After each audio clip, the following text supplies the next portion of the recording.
Hello and welcome to the Brass Junkies. I am your host, Andrew Hitz, and I am joined today by my insightful, inspiring, and insipid co-host, Lance LaDuke. Lance, how are you? Pretty good. What does insipid mean? Not good. I thought it was negative. I don't actually know what it means. What? Insipid young lad. Insipid is it's like actually it means lacking flavor or lacking vigor or interest. Yeah. Yeah. I thought at first when I looked, since I obviously just Googled this, I combined vigor and flavor, and I thought it said lacking valor, which would be... I like that too. Right? It's like, yeah, that works. Insipid. You like... Why'd you drink that? I insipid it. We are joined today by Becky Cherian of the Pittsburgh Symphony. She has been the assistant principal of that fine orchestra for 30 years, and you're about to hear that, there's some amazing stories in this interview. I'm still trying to get over the Bernstein one, which I won't spoil, but that's a doozer. Soloing with the San Francisco Symphony when she was 17, winning her first professional audition when she was 16. And what she had to deal with as a result of getting that gig, which was very much not funny. Really. Not only that, then the path to getting the actual interview to even happen. Right. I mean, I think this is the fourth time.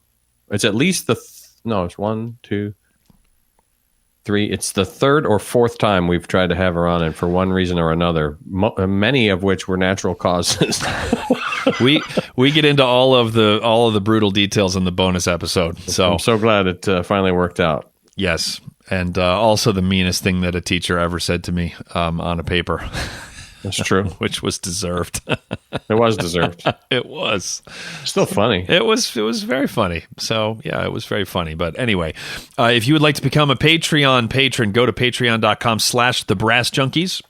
I'm hoping that by the time this airs, which will be in just a couple of weeks, that we will have passed the 100 patron mark. As we record this, we are at 99 patrons. So if you would like to join the ranks of your fellow Brass Junkies fans and help more episodes be possible, then head to patreon.com/thebrassjunkies. For as little as $1 per episode, you can get a bonus episode with every guest. It comes out the Tuesday after each interview airs, and then you also get access to all of the previous bonus episodes. And we also, I do a monthly Jacob's Quotes podcast episode and a monthly Performance and Pedagogy podcast episode. And Lance, you do two things as well. Deep Thoughts with Lance. Deep Thoughts, ironically. And actually, I might do another. I did one a while back on a song that I wrote, and I actually have to write a couple more songs. I'm working on a song for American Band College, and I think it might be a medley of things that happened over the summer, like vacation horror stories set to Disney tunes, because why not? So I might track the progression of that as one of the deep thoughts. And then the other that I do is a riff on some aspect of practicing, sometimes and usually based on my book, Music Practice Coach. Yeah, good stuff. So at least Lance's are. I kind of phone it in on that stuff, but whatever works. So thank you very much for tuning in. Thank you to everybody who's left a rating or a review or both on iTunes or wherever you check us out. And thank you very much to anyone who has recommended either the podcast or a specific episode to a friend or an enemy. We appreciate that very much. So without further ado, let us get to the conversation that we had with the Pittsburgh Symphony's Becky Cherian.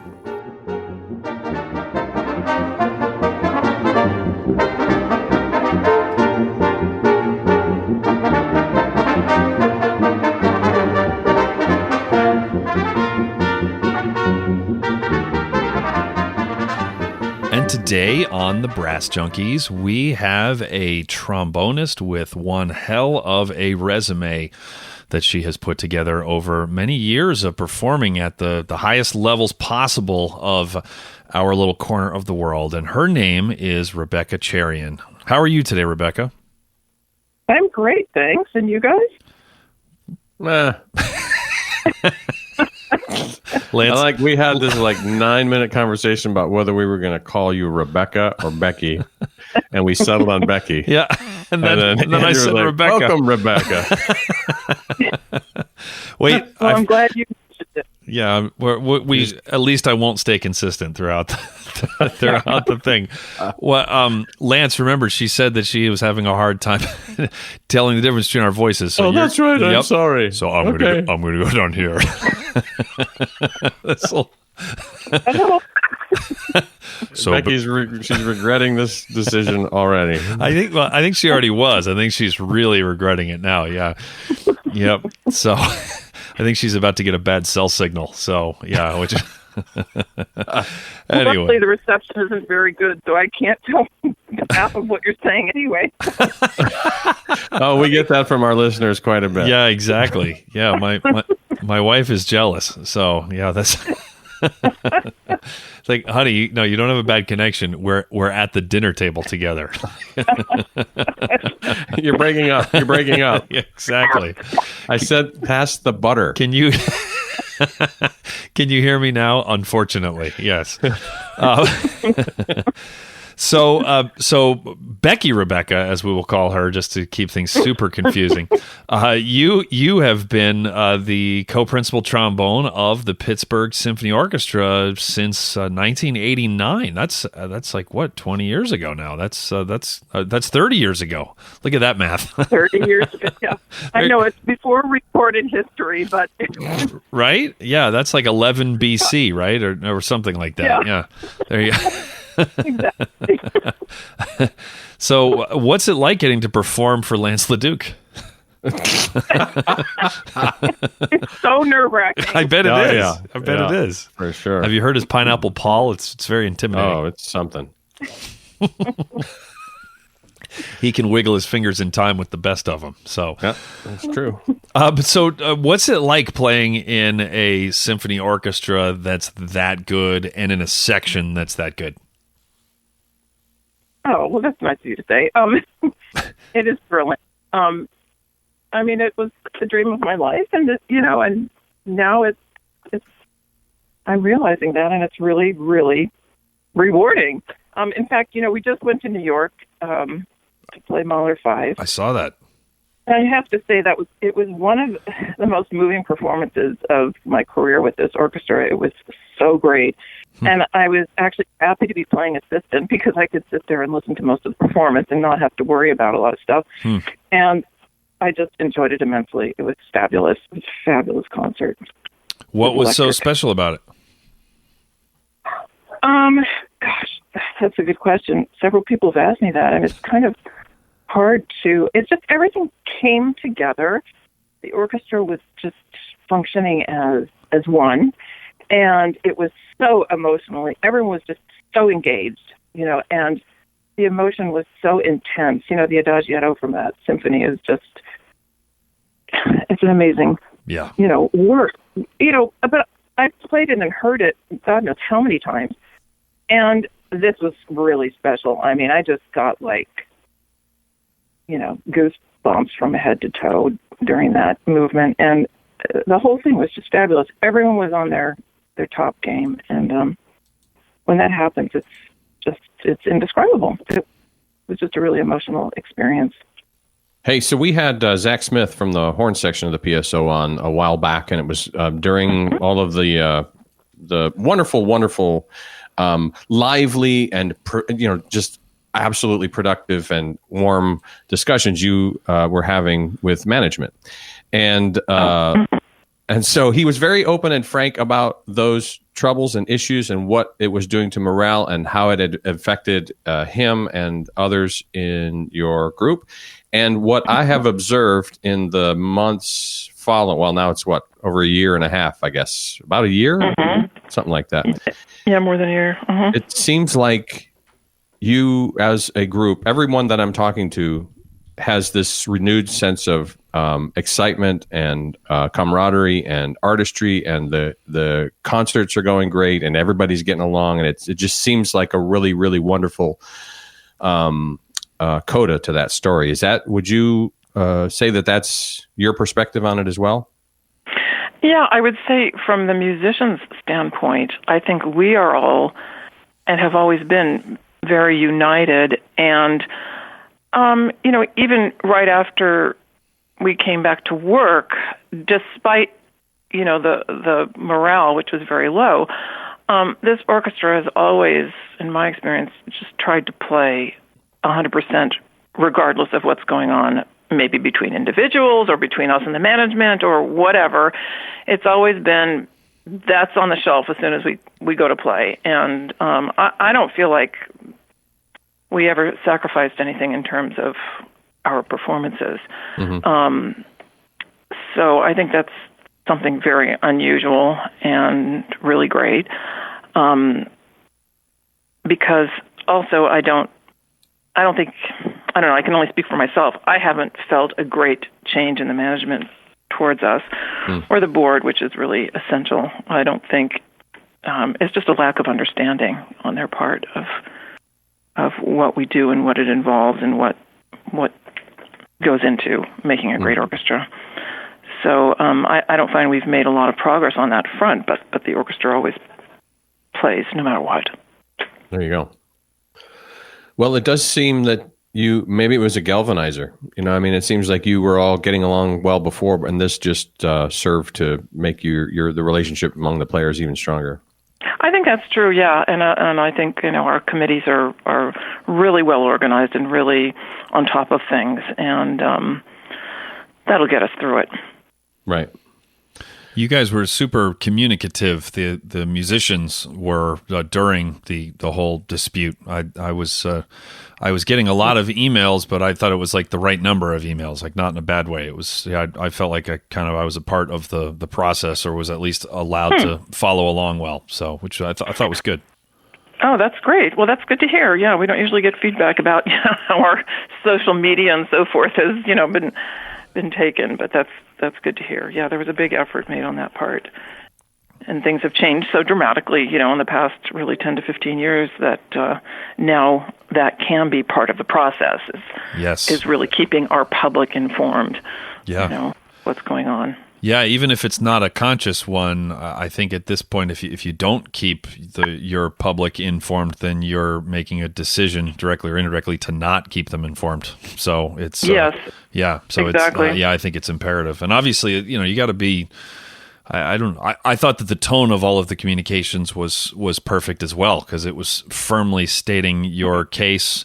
But also, you're in the middle of negotiations, and not that you were always talking throughout it, but you understand what I'm saying. You can't take too hard of a line public facing, but also, if you don't say anything in the communications, then people aren't happy you contacted them. So it's kind of a tough line to toe, which I thought whoever was running it did a good job of, unless it was Jim Nova, and then I take back everything else I said. Take it all back. Yeah, absolutely. That's right. No, well, we have a lot of really smart, good people in the orchestra and that Jim. are very good at these things. So. Other than Jim. Yeah, of course. That's right. So you probably don't know that every single every episode. In fact, why don't we As a matter of fact, why don't here, we let's just show her, Lance? Here's the thing that we do. Hey, thank you very much to the Duquesne University Mary Pappert School of Music for being a sponsor of this program. They were among our first supporters, and we couldn't be more grateful to them and their efforts. And so if you're interested in finding out about the brass area at Duquesne University, the Mary Pappert School of Music, click on the link in the show notes. There's a page that will show you all of the opportunities that are there in terms of who you can study with, the groups you can play in, and the other sorts of opportunities. So once again, very special thanks to the Mary Pappert School of Music, and for making it all possible, Jim, his head's too big for his body, Nova. There's a new there's my personal favorite was Jim Bubblebutt Nova, but Bubblebutt has definitely that one's got the most legs, the longest. Yeah, you guys are cruel. Yeah.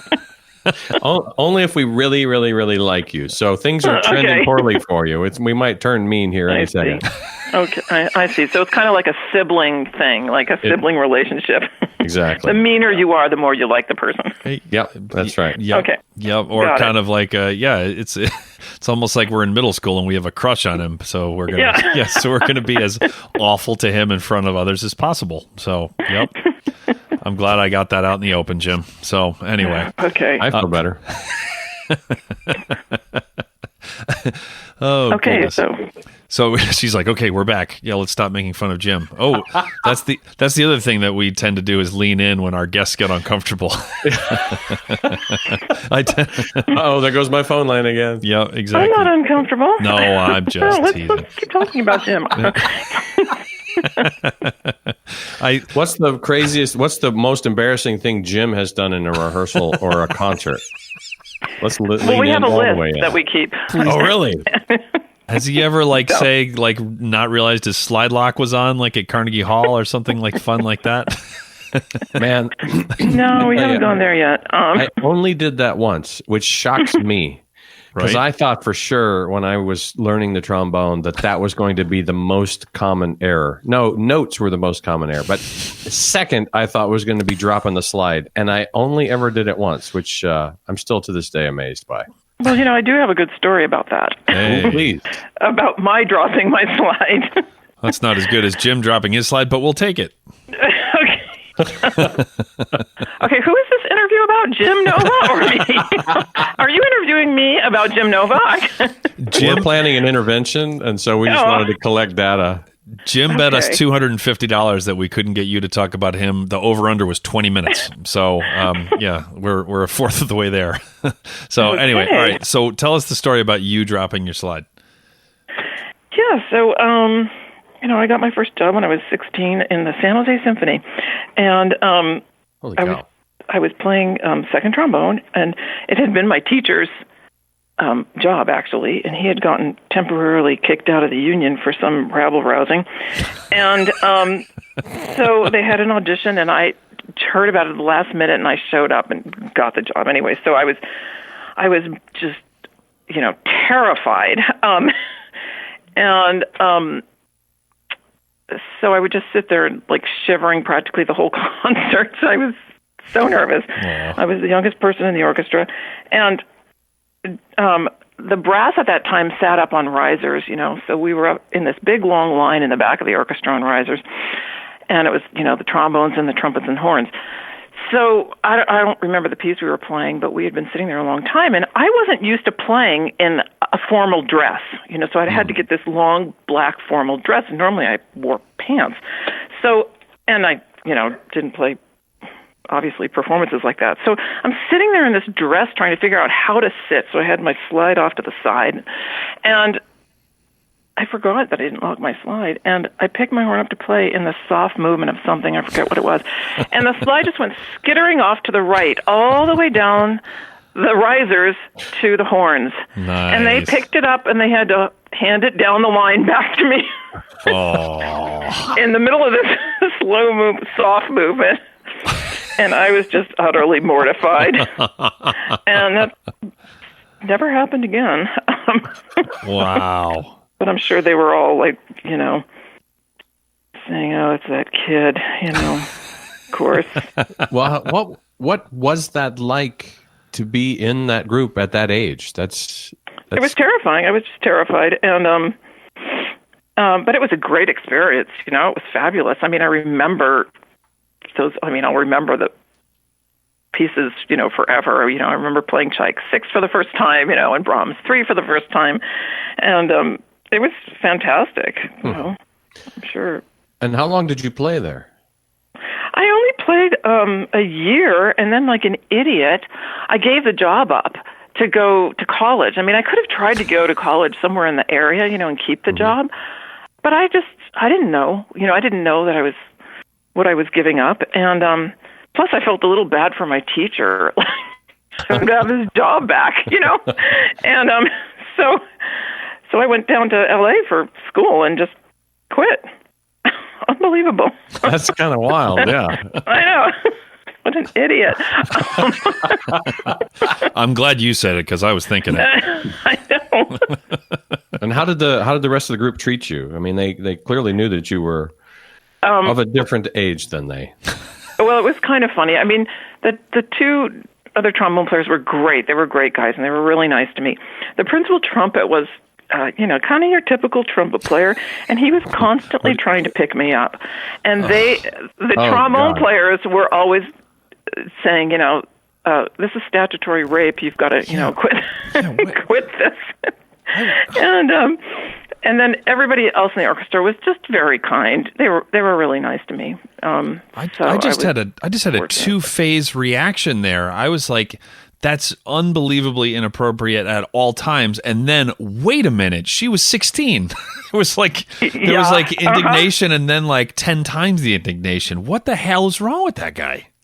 Well, that was like in the 70s? Yeah, 70s. So it was a whole different world then, Good Lord. Yeah, you could get away with that crap. I mean, wow. I mean, but, I don't know. That's just the way things were. That was the least of my problems with people treating me poorly. But... let's we can stay there as much as you want or avoid it as much as you want, but do you feel, in what ways, let's do it this way, sort of categorically, I guess, generally, would you say that things are better, and if so, how? And what work still needs to be done? Oh, well, that's a huge question, but things are definitely better, so much better. It's, because in the beginning, and when I first got the job here, I thought things are never going to be better in my lifetime. It's just not going to happen. But they are. And I mean, it's a global thing. It's not even just, local. So it's really wonderful to see the changes that are happening and for women, in all fields and everywhere. But for me, growing up, and really pretty much until the past 15 years, I would say, was quite a different atmosphere. And it's interesting because I listened to your interview with Carol, and I think she said that she never had any problems or something. And I find that just utterly remarkable and unbelievable. Considering how every step of my life was up against a wall, and just pounding my head against a wall the whole time from the moment I chose the trombone, to, like I said, about 15 years ago. So I find that remarkable. But there are, I've met other women too that say, "Oh no, I haven't had many problems," and that's just amazing to me. Well, and on the other side, Andrew and I just got a really thoughtful email from a young woman, undergraduate at a big university, and she talks about the fact that she listens to the show and has some long drives, and so she's enjoyed having the show.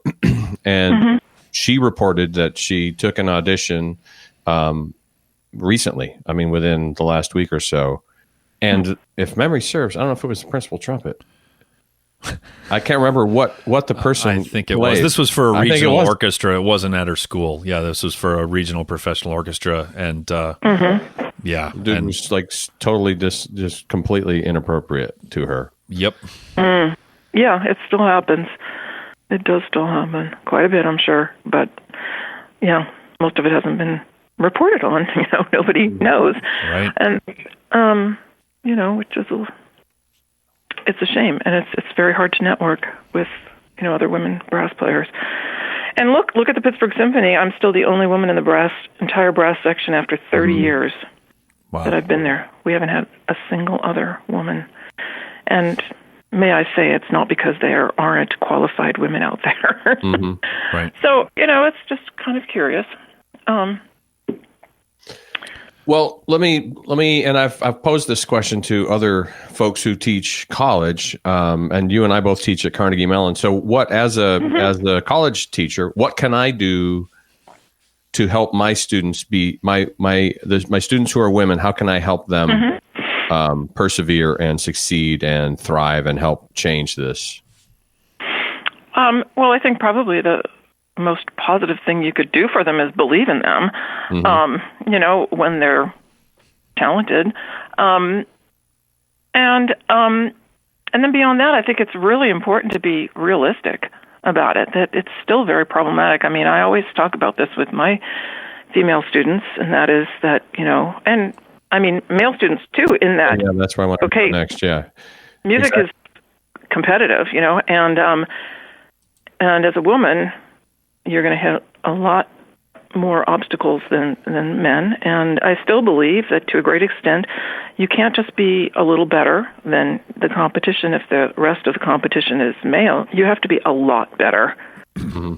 If you don't stick out, if you're like about as good as another guy for the last position, you're the two finalists, they're not going to pick you. I'm sorry, unless you're better, way better than the guy. So that's just a fact of life, and you have to deal with it, and you have to be able to be severely competitive. So, and also then once you're on the job, the way people deal with you, I give my female students a lot of advice about that, how you deal with people, and also how important it is to have allies once you get a job. Mm-hmm. That your most important asset is to have as many allies in the orchestra as possible. And whether you're a shy person, and if you're a shy person, it's much more difficult, but it's essential that, you try to network within the orchestra itself and make sure that you have people on your side that you can count on. But is there a message that you wish the male students would know or hear? That's kind of I don't know if that's a good question or not, but. No, that is, because when I coach some ensembles, some things have happened. Men tend to find it much easier to criticize women, and especially if a woman, let's say we have a section, a woman's playing principal and the guy's playing second, he has no problem telling her what to do. And I like to make a point of, when you're playing second, you don't tell the principal player what to do. Right. You can talk about things and say, well, can we tune this chord? But you don't say, you're out of tune. Mm-hmm, right. And I don't see them doing that as much if the principal is a male. Oh. But they will do that to women. And so, if that happens in my coaching, watch out, So it's like the sex of the player overrides the known, the norms within the section, which doesn't necessarily seem super productive or helpful. Yeah, or that's just not the way you do it. There's what do you call it? I don't know. Just ways of behavior that are act. Yeah, just common. Yeah, acceptable and unacceptable, and that is not one of them. Sure, so, of course. And so similar things like that.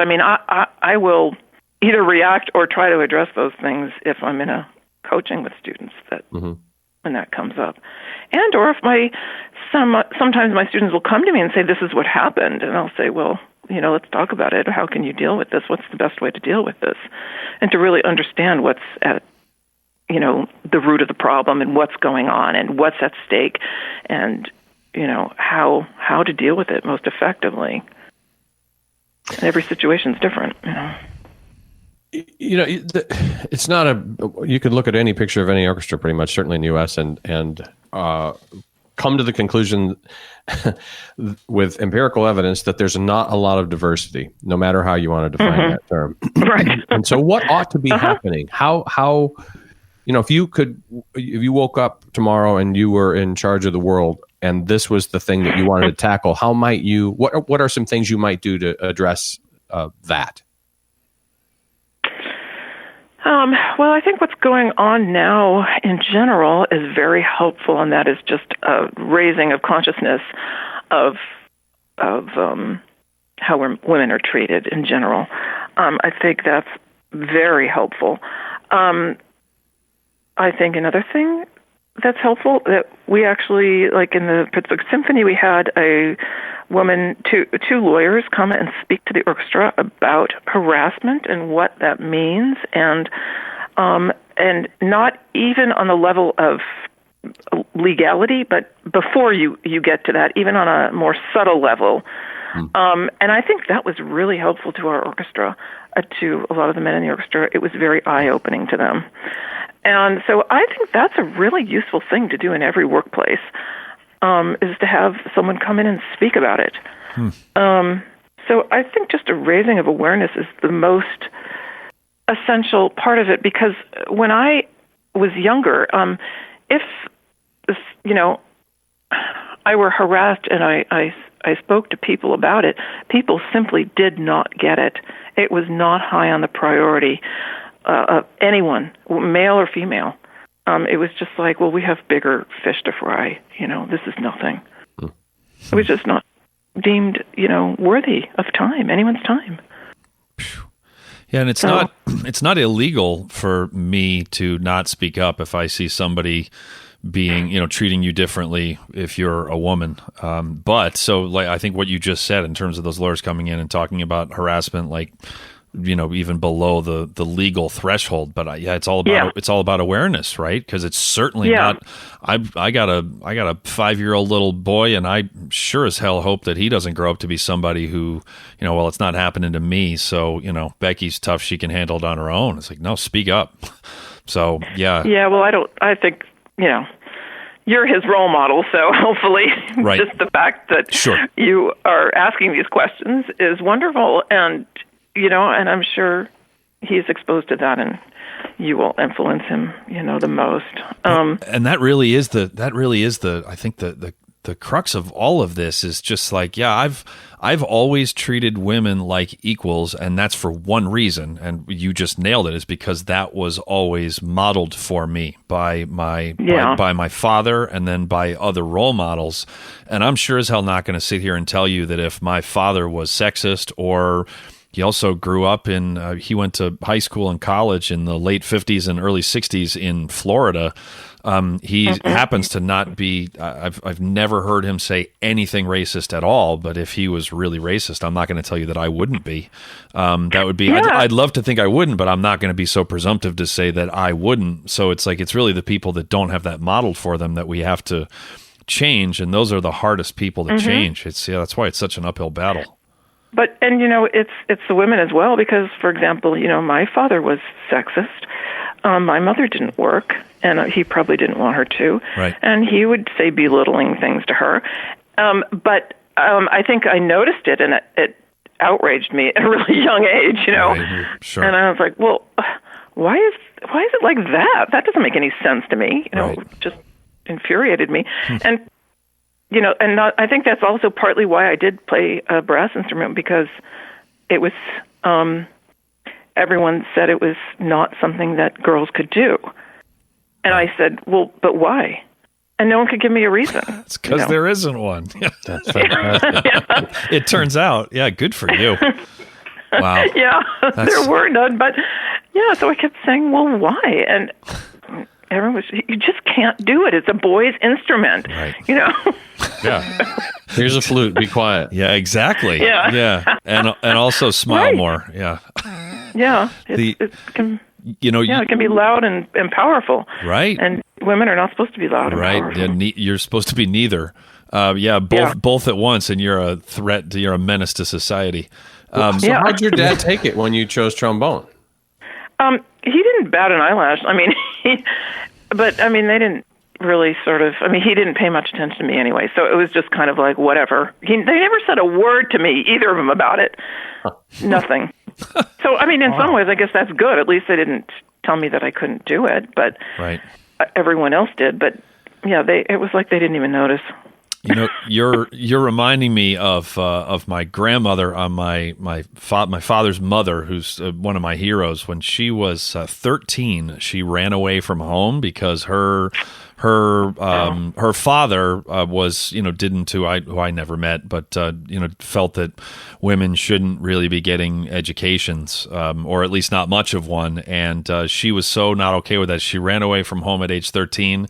And then within like 10 years, she became one of the first women to ever get a master's degree from Columbia in education. Wow. Right? Yeah. That is fabulous. That's pretty badass, right? Yeah. And then I'm like, what have I accomplished? I'm like, well, I'm pretty good at the tuba on some days. It's like,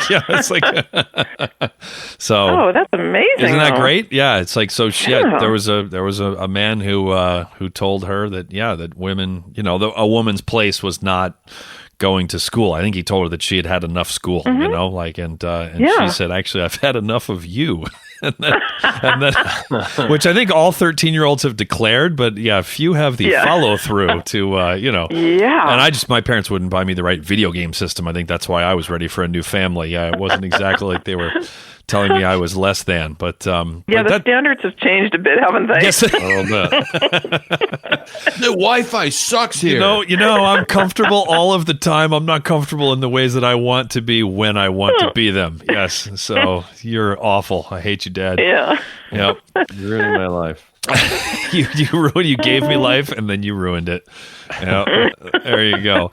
Hey, what was it like soloing with the San Francisco Symphony at the age of 17?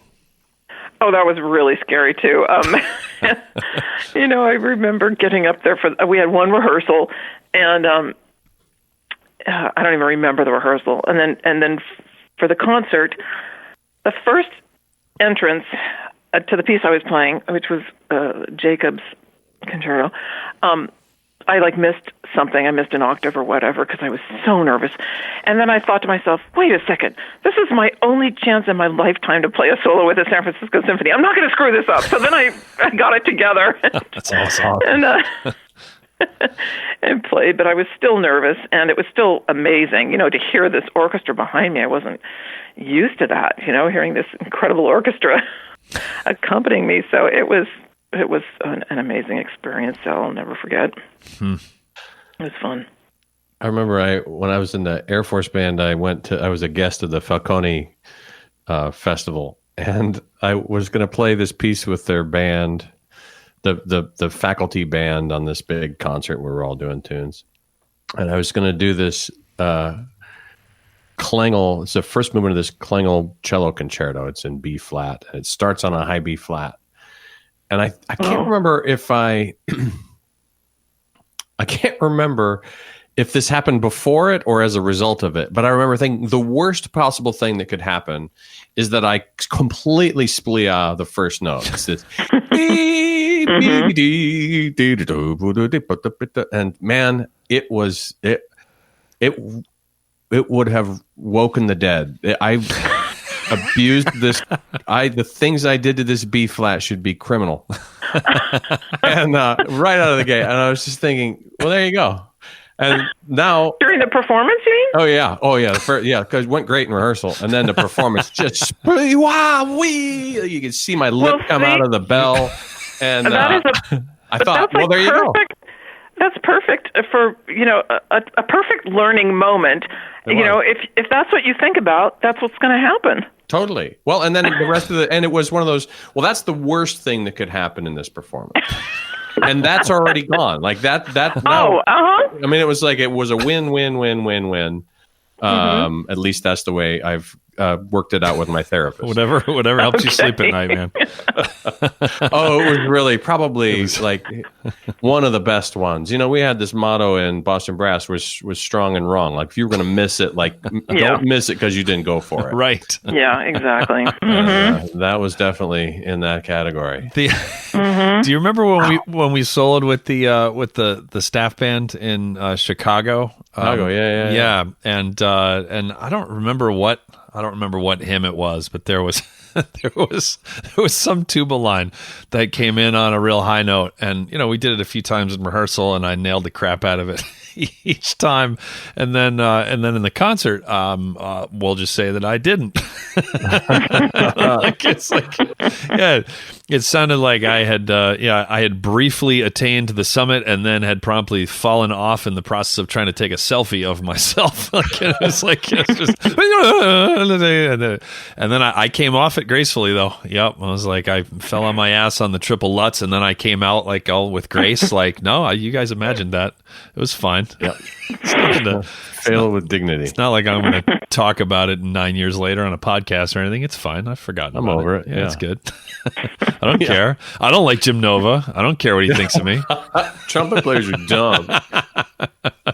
So speaking of dumb, no, that's not a good segue. Thank you to Parker Mouthpieces for providing the hosting for the Brass Junkies. Parker Mouthpieces offers fine, customizable component mouthpieces. They're very intelligent, too, for horn, trombone, euphonium, and tuba, including the Andrew Hitz Artist Model tuba mouthpiece and the Lance LaDuke Model euphonium mouthpiece. Mm-hmm. Which you can also use as a struggling trombone player.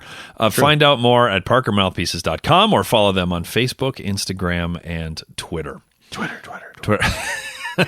And thank you to whoever someone tagged us on Facebook. Someone was selling a double bell euphonium mouthpiece and tagged us. Becky, we again, Parker is a friend, so we torture him. And for a while, we were asking people to email and request, do you have all these sort of crazy, arcane, impossible things? And one of them was the double bell euphonium mouthpiece. Somebody was selling a double bell euphonium mouthpiece on Facebook. No way. So someone, I'm drawing a blank right now on. It was one of our regular listeners who tagged us on that, which was awesome. So yeah, pretty good.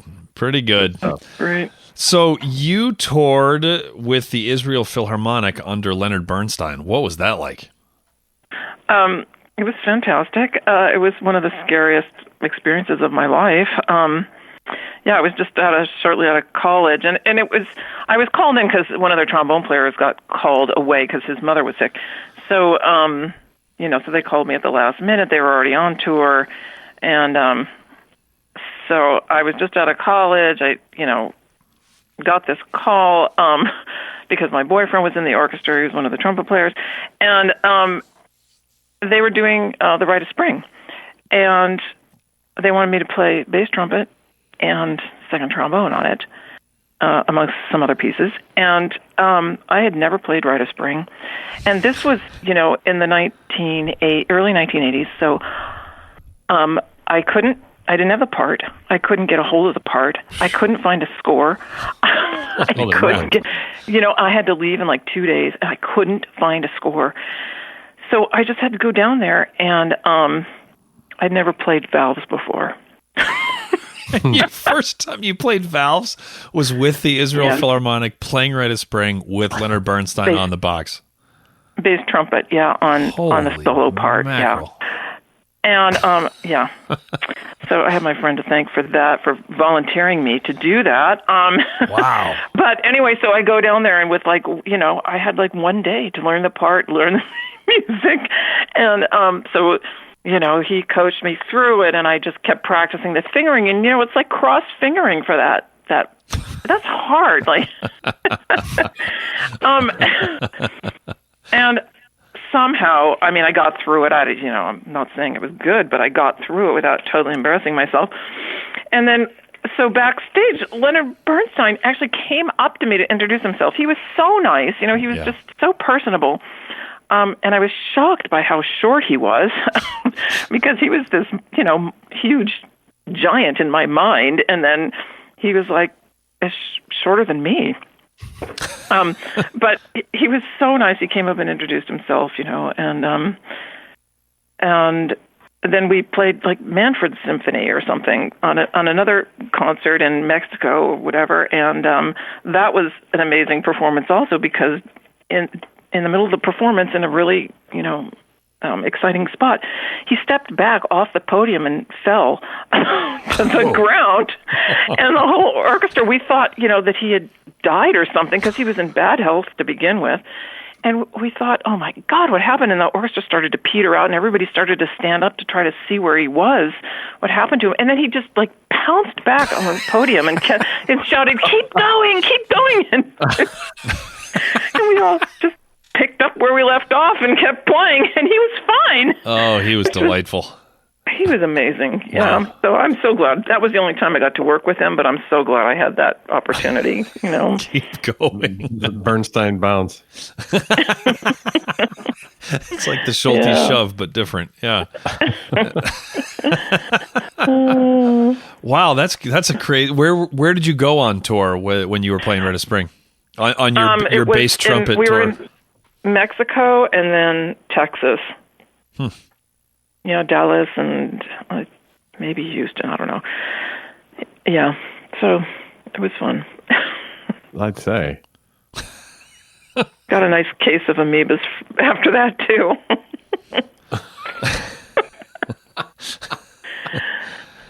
That's less fun to talk about, but.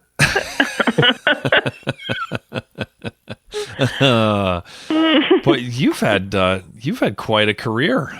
I mean, I knew this already, but like you just like all these specifics, and that's I'm trying to think about soloing with the San Francisco Symphony at age 17.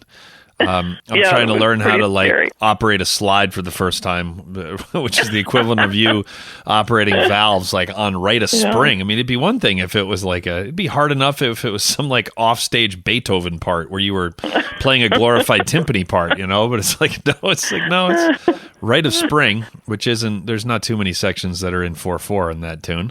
And and Bernstein, that's like you've been thrown to the fire a few times. Yeah, it was really fun. And now you're on our podcast. I mean, it's just like the amazing wonders things never cease. The highlight of my career.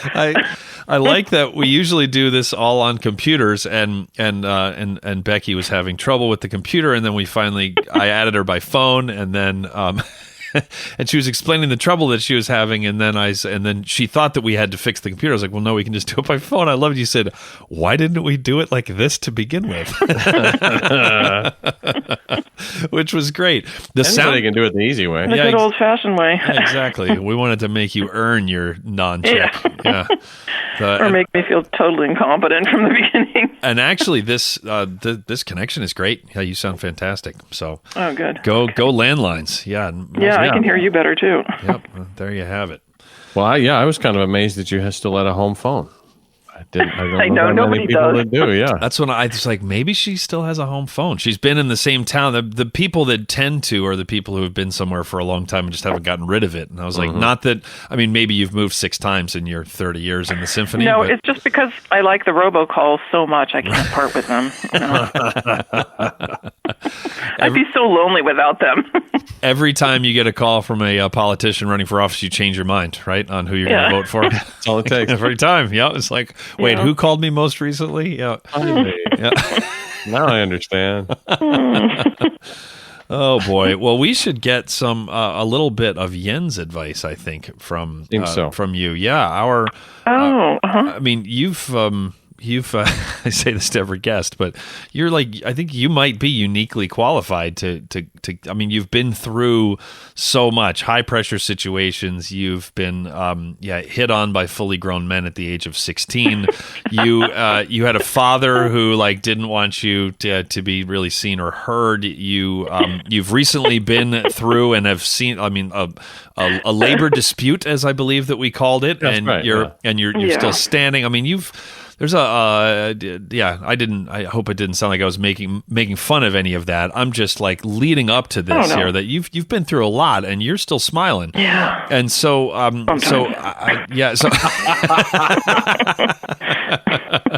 mean, every time you've been on our podcast, but yeah, but our dear friend Jens Lindemann has been dealing with chop problems for a number of years now. And we're wondering if you might be able to offer him some advice in this really trying time for him. Yes. Well, I would say one of the best things to strengthen your chops would be to, get out every Mahler and Bruckner symphony and play just the loud parts as loud as you possibly can. And that'll really do wonders for your corners. I mean, if you weren't using them before, you will now. And if not, it'll just completely destroy whatever there is left. But yeah, loud playing I've found to always be very, restorative. So tell them to try that. Is this one of these where you have to tear it down first to build it back up? Yeah, exactly. Right. You break the muscle down, yeah. And build it back up. I mean, either that or just tell them to go kiss somebody with herpes or something. That's it. There we go. Whoa! I'm sorry. I actually got grosser than you guys. That's amazing. Wow. That's fantastic. I won't name who it was, but at one point I was in a band. There's been a couple that might have had one of the trumpet players who showed up. Who showed up for one of the tours with a cold sore on their lip, and I saw him, and I saw the cold sore. No. I saw him. I saw the cold sore, and right at the airport, I said, "Hey, Herp Albert, what's up?"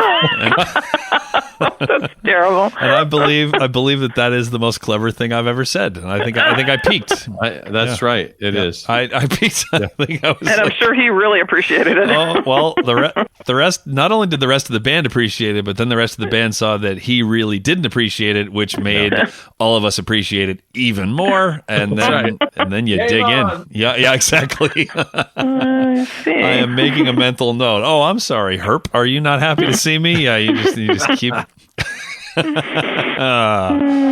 Yeah, Lance says things that are that quick, like every 5 minutes. But and I have my, I get my lines in, but none that are that good. So I cherished it. Yeah, more than the recipient did. Oh, goodness. I did want to ask you about one more thing, which was that in 1993, you got to perform at the White House. You played a Joan Towers world premiere, which was in honor of Hillary Clinton, which was the opening of that year's International Women's Forum. What was that like? Mm-hmm. Oh, that was pretty fun. It was a great group of women. We had so much fun. And, it was pre all this stuff. And Bill and Hillary, were in the White House. And Hillary actually came by and spoke to us. It was awesome. We were just thrilled. And I didn't mention that it was a 15-piece all-female brass group. Right, yeah. And I think there was a percussionist, too. Mm-hmm. And Joan was there with us, too. She was conducting it. So that was great, and she was thrilled to be there. We were all thrilled to be there. And cool. And just be, stationed in the White House, in the hall, so all these great women are walking by, and famous women. And, it was an opportunity of a lifetime. We loved it. That's cool. Mm-hmm. Pretty neat. Yeah, it was pretty fun. Well, we are going to continue to talk to Becky Rebecca here in just a moment for the bonus episode, which we're going to get even sillier than we just did, if that's possible. For those of you who are wondering how you can access the bonus episodes, if you go to patreon.com/thebrassjunkies, then you can join I believe that this morning, whenever this airs, but this morning we got an email that that we got our 99th paid patron. How about that, Lance? That's awesome. Yeah. Wow. So hopefully by the time this airs, we are going to be over 100, but if not, you should become the 100th person. So if you go to patreon.com/thebrassjunkies, for as little as $1 per episode, you can get a bonus episode with each one of our guests, which always comes out the week after their episode airs. And it also immediately gives you back access to all of the bonus episodes, and there's a lot of other material that we put up there for the different tiers as well. So there's some monthly content that both Lance and I individually put up, and there's even a number of other podcasts that are available just to our Patreon patrons. So head to Patreon to find out more. And Becky, thank you so much for joining us. This has been wonderful. Oh, my pleasure. Really fun. And that is going to do it for this episode of The Brass Junkies. You've been listening to The Brass Junkies on the Pedal Note Media Podcast Network. If you would like to hear the bonus episode featuring today's guest, please visit patreon.com/thebrassjunkies to learn how you can support the show and instantly access all bonus materials, as well as gain access to a special patron-only Facebook group. The Brass Junkies is produced by the amazing, wonderful, and truly inspirational Will Houchin. The theme music was composed by Fernando Dedos and performed by Andrew Hitz and Lance LaDuke. We are at Pray for Jens on Twitter and Instagram and have a Facebook page at facebook.com/prayforjens. You can find out more about the Brass Junkies and all the other Pedal Note Media podcasts at pedalnotemedia.com. This has been a presentation of the Pedal Note Media Podcast Network.